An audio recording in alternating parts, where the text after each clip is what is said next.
पाकिस्तान की टीम को या पाकिस्तान क्रिकेट बोर्ड को या पाकिस्तान के खिलाड़ियों को जो बड़ी टीमें हैं वो इतनी संजीदा नहीं लेंगी जो हालात हमारे हो चुके हैं? मुझे यूँ लग रहा है हाफिज़ इमरान साहब कि हमारा ये 2025 में अब इसका माहौल देख रहे हैं ना, हमने इसके लिए तैयारी नहीं की हुई थी। We are not fit for that. वो जो लक्ष्मी है उसको देख देख के ये बरंगेख्ता हुए हैं। ये समझते हैं तू नहीं और सही और नहीं और सही। ये जो लड़के वहाँ पे गए हुए हैं, मुझे तो इनमें से अक्सर कुछ आवारा मनश भी लगते हैं जो कहते हैं चलो ट्रिप हो गया, विंडो खुल गई, उधर जाओ लीग खेलो, उधर पैसे डालेंगे। ये जो नाइट होती थी, नहीं तो उनको मुंतखब कौन करता है ना राजा साहब? मुंतखब करने वाले, अब ये उन पे सवाल है कि उन्होंने वो एक जो डेडिकेशन डिटर्मिनेशन में इंडक्ट किया ये नहीं कि जब आपके हेड कोच भी ये कह रहे हैं, आपके मेरे बड़े अच्छे दोस्त हैं, जब कह रहे हैं कि जनाब नहीं जी खेलोगे तुसी, उनको कहो नहीं तुम्हारे बंदा चढ़ा हुआ है, come on come up with the performance. जब उनको पता चल गया, अब वो देखे, मैं उस दिन कहना नहीं चाह रहा था, आपसे मेरी मुलाकात हुई जब प्रोग्राम में, वो जो हुसैन नवाज हैं, हसन नवाज जो हैं, वो मिड विकेट भी उनसे मिडल नहीं हो रही। अच्छा, फिर उनका ये वाला हिस्सा है, ये वजन आगे डालते नहीं थे। मुझे पूरा पता था कि इनको इन्होंने यहाँ से पकड़ना है और पॉइंट पे इनका कैच हो जाना है। वो बड़ा एक तर्न वाला है। देखे उनके पास जो डेडिकेटेड किस्म का वीडियो एनालिस्ट है ना, वो हर पैर उसके पास जाके एक इन्फॉर्मेशन ले सकता है। अब आपके साथ भी वीडियो एनालिस्ट गया हुआ, आज जिस तरीके से हारिस रऊफ साहब बाउंड्री लाइन के अंदर खड़े हुए जितनी बातें बनाते हैं, ये मुझे 30 साल पहले भी फॉरेन कोच ने बताया था कि जब आप हिट लग गए तो यू कैन गो इजी, 2-3 कदम पीछे चले जाए, आगे आना आसान होता है। उसके बाद उन्होंने मौसूफ ने कैच ड्रॉप किया, छक्का भी करा, फिर पीछे देखते कि अच्छा ये 3-4-5 फुट में अंदर खड़ा हुआ था, कोई बात नहीं, क्योंकि पूछने वाला कोई नहीं है, क्योंकि उनके ऊपर कोई प्रेशर नहीं है। उनको पता है कि मेरी पोजीशन जो है ना वो मुस्तकिल। दूसरा, आपने इंडिया की बात की ना, अब ये सारे दुनिया जहान के गम मैं बार बार कहता हूँ क्रिकेट बोर्ड ने अपने जिम्मे लिए। आप पंजाब क्रिकेट एसोसिएशन, आप महाराष्ट्र में चले जाएं, आप जहां जहां एसोसिएशन हैं वो तगड़ी डेमोक्रेटिकली इलेक्टेड हैं।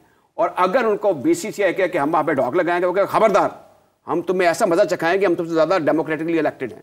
और सारा पैसा वहां डिस्ट्रीब्यूट होता है। हमारे जो बोर्ड के लोग कह रहे हैं ना कि हमारे पास 3 अरब रुपए हैं, we are the third richest, ये सारा ढोंग है। ये पैसे उनके हैं जिन्होंने कन्वर्ट अपने ऊपर कर लिए हुए। अब मैं ये भी नहीं कह रहा कि इनकी आपस में लड़ाई शुरू हो जाए, कुछ ऐसा सिलसिला शुरू हो जाए। जब तक आपके यूनिट जो हैं वो अपना काम नहीं करेंगे, आप टैलेंट हंट शुरू कर देंगे। अब टैलेंट हंट का ऐलान हो गया। अब इसके बाद क्या हुआ है कि आपके सिलेक्टर क्रिकेट बोर्ड के जाके रीजन की टीमें सेलेक्ट करते हैं। भई आपका काम नहीं है, उनको अलाउ करें, उनको डेवल्यूट करें। और आप जब तक ये क्रिकेट को फैलाएंगे नहीं, उनको कहेंगे अपने अपने हिस्से का काम ना करो, आप कैसे लाखों करोड़ों लोगों को मैनेज कर सकते हैं? राजा साहब, आपने हसन नवाज का तो जिक्र किया, लेकिन कप्तान की तो परफॉर्मेंसेस बड़ी अच्छी रही हैं, बैसियत बल्लेबाज तो उन्होंने बड़े रन्स किए हैं। ये आपने दुरुस्त कहा। मैंने इनको देखा था पहली मरतबा, तो मेरा इनका बारे में अच्छा इंप्रेशन था। लेकिन अब वो क्या है, इनको एक टीम दे दी गई है। ये कोई हुक्म बरदार किस्म के कप्तान है, शरीफ इंसान है, अच्छी परफॉर्मेंस भी दे रहे हैं। लेकिन अगर वो जो कप्तान हम एक्सपेक्ट करते हैं वो कहेगा जी ये मेरे साथ बैठ के टीम बनाए ना, मुझे ये चाहिए ये नहीं चाहिए, होना यही चाहिए कि इसको साथ बैठाया जाए, इनकी राय ली जाए। और जो चेयरमैन ऑफ सेलेक्टर है वो अनाउंस होना चाहिए। वो बोर्ड अनाउंस ट्रेडिशनली करता रहा, वो चेयरमैन ऑफ सेलेक्टर भी अनाउंस नहीं किया। अब उसमें भी पता नहीं कौन बीच में दीदा या ना दीदा किस्म के हाथ हैं जो उसके अंदर को टीम के अंदर को किसी को डालते हैं किसी को निकालते हैं, ये भी समझ में नहीं आती। और ये जो टीम जिसका ऐलान किया गया है इसमें कतई नजर इसके कि ब्लू आइट भी हैं, लेकिन जो कुछ भी है वो जो कौन है? नहीं वो कौन आपको आप सारा दिन उनकी बात करते हैं, बात सिर्फ ये नहीं, है आपके ख्याल में आप वनडे की बात कर लें। राजा साहब, आपके ख्याल में कौन है? देखिए वो चहीते कौन है? अब देखें ना, अब शादाब के ऊपर उंगलियां उठ रही हैं। नूर नजर कौन है? वो अब उनका देखा, उनका भी कॉन्फ्लिक्ट ऑफ इंटरेस्ट की बात हो गई है। हाँ। और वैसे उनकी कोई जस्टिफिकेशन टीम में नहीं बनती। आई एम टेलिंग यू, वो जिस किस्म की बॉलिंग करते हैं, अब उनको एक कर दिया गया। फिर अब पहुंच जाएंगे वहां पर बड़ी जल्दी। राणा साहब भी, फहीम राणा साहब भी, फहीम अशरफ जो है, उनके बारे में भी है कि अच्छा उनकी परफॉर्मेंस देख लेना आप। अच्छा ये चीजें सारी अपनी जगह है। मैं तो ये करूँ कि आपकी डिलीवरेंस है that very day that very moment, अब वो देख ले आज हुआ। लेकिन राजा साहब, एक और सवाल यह है कि क्या किसी को कोई एहसास है कि पाकिस्तान की क्रिकेट के साथ हो क्या रहा है? ये बड़ी जबरदस्त वो हल्के जो अहमियत रखते हैं, वो राहदारियां जो बासर हैं, जिनकी सोच अगर ये हो कि पाकिस्तान की क्रिकेट का कुछ ख़राब हो रही है, तो वहाँ पर तो मेरा ख्याल है ये आप इसमें चैन की बात, ये एक और एस्पेक्ट है। अच्छा, इसमें अब हर शख्स को अपने तौर पर देखे ना, there is no person like Ijaz Butt in Lahore. Karachi में भी कोई वो मुनीर हुसैन या वो साहब आवाज़ बुलंद करते थे, अब वो सारे यहाँ पर भी मरहूम अब्दुल कादिर बहुत आवाज़ बुलंद करते थे। अब देखें, वैसे अगर अब्दुल कादिर आज होते तो उनका भी सन इन लॉ खेल रहा होता। हाँ। लेकिन अब ये भी तो है ना, लेकिन नहीं, वो ऐसे नहीं थे।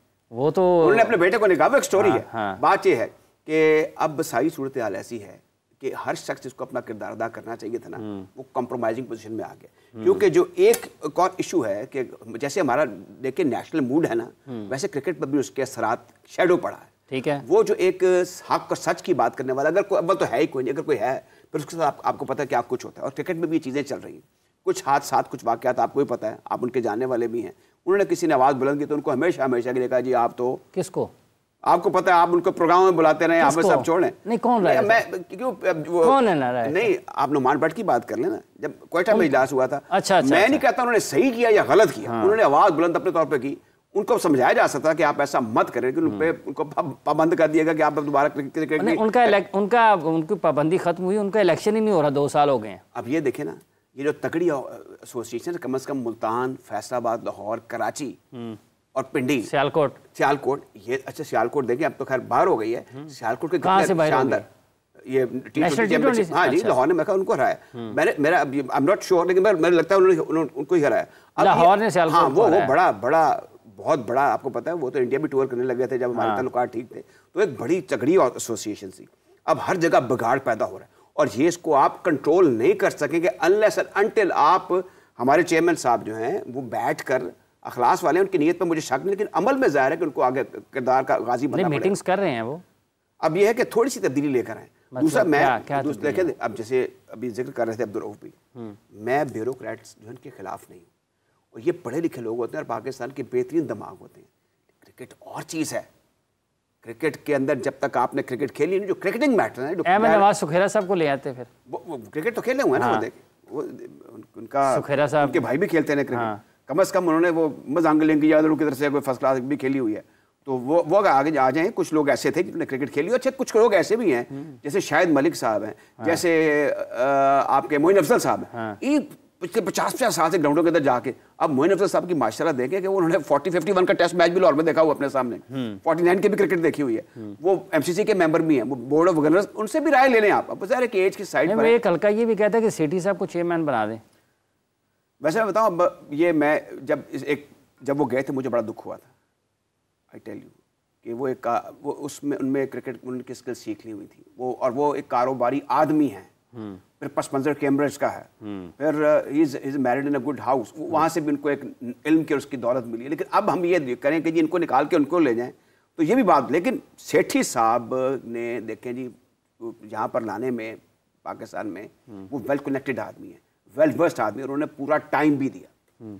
तो अब ये चीज़ें ऐसी हैं। लेकिन राजा साहब, अब सवाल ये पैदा होता है कि अगर आपकी सलाहियत मशकूक है, आपकी इमेज पर सवालात, साख पर सवालात उठ रहे हैं, लोग आपको गैर संजीदा समझना शुरू कर दें, आगे बार सोचना बंद कर दें, तो ये जो पाकिस्तान में क्रिकेट 2017 से जब पहला PSL का फाइनल लाहौर में हुआ और उसके बाद मरहलावार हम पाकिस्तान में इंटरनेशनल क्रिकेट वापस आई और हाल ही में हमने चैम्पियंस ट्रॉफी की मेज़बानी की, तो ये तो सारी मेहनत फिर रायगा हो जाएगी।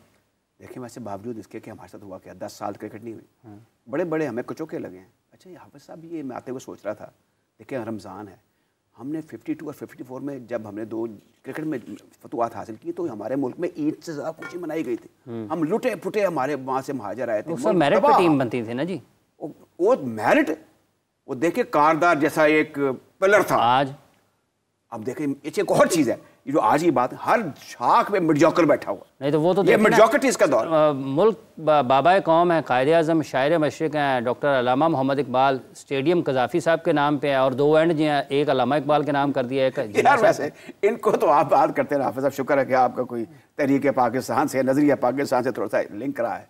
ये देखिए वैसे कितनी बर्बादी है कि 2 एंड, यानी उन्होंने तुसी 2 एंड देते हैं बड़े बंदियां नूं, स्टेडियम कैसे हो देना, VVIP स्टैंड कैसे हो देना, और एंड इज सब्जेक्टिव, बार बार इनको कर चुके हैं कि यार ये एंड जो होता है ना, उस जगह से मंसूब होता है, जैसे पीछे गोल्फ एंड है, ऐसे एंड मुका। अच्छा ये मशवरे कौन दे रहा है, ये मुझे समझ में नहीं आ रहा।